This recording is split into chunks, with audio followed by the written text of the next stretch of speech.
What up, food tubers? Okay, so I'm at Barbecoa, which is a beautiful, beautiful restaurant of mine in St Paul's, London.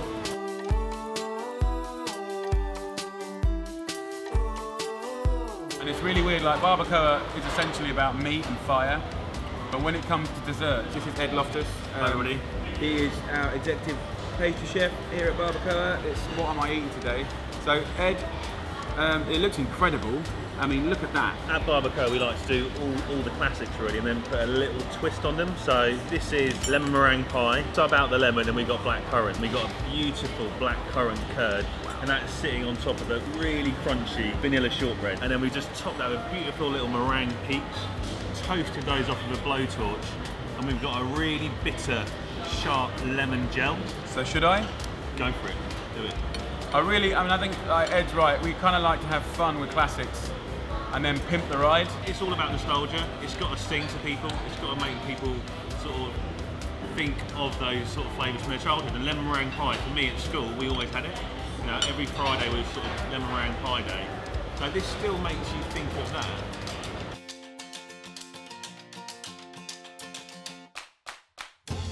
This is a bit tongue-in-cheek. We're playing on nostalgia here. It's called Snickers Sphere.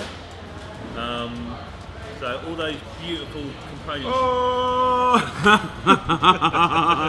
Oh my lord! So we've taken everyone's sort of, my favourite chocolate bar, which is Snickers, and we put it into a frozen dessert. So we've got layers of peanut praline, we've got layers of chocolate parfait, we've got vanilla parfait, we've got liquid caramel, we've got sea salt, and we just try to create all those memories that I have of a Snickers bar, but just a little bit more grown up. Can I just say, has your missus tried this, by the way? She hasn't yet, no. On the side, we got a bit of buttermilk sorbet, just to cut through it all a little bit.